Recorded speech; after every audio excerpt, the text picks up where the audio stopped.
Hi, hello.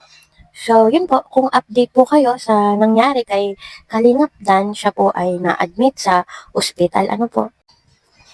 Meron siyang bukol sa kaniyang tiyan. So, kung nakikita ninyo, meron siyang scar. Yun po, naoperahan na siya since birth.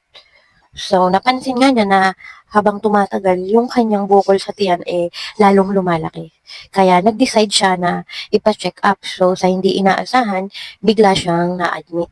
Pero sabi niya, hindi naman siya ganun kalala. Kaya, huwag tayong mag-alala kasi minor surgery lang naman daw po yun. Tapos, itong mga basher, hinahanap si Joy. 'Di ba? Hello, mga basher. Nag-aaral siya, bakla. Nag-aaral. Huwag kayong kay Dan nga, hindi big deal. Wala si Joy sa tabi niya. Pero kayo, hello, hello. Bakit? Sobrang makabash. So, hayaan nyo na lang. Huwag kayong masyadong pakialamero. Hello. Busy din yung tao. Pupunta naman yon kung di busy. Shit! Mga tao talaga, no?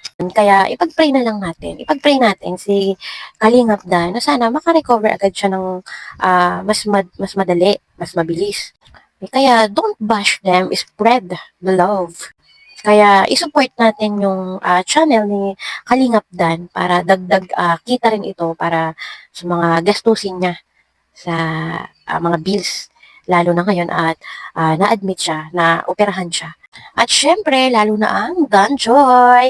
I-support natin palagi sila, no? So, buti na din at naagapan, no? Hindi natin alam, delikado na pala si Kalingap Dan. Kaya get well soon, Kalingap Dan.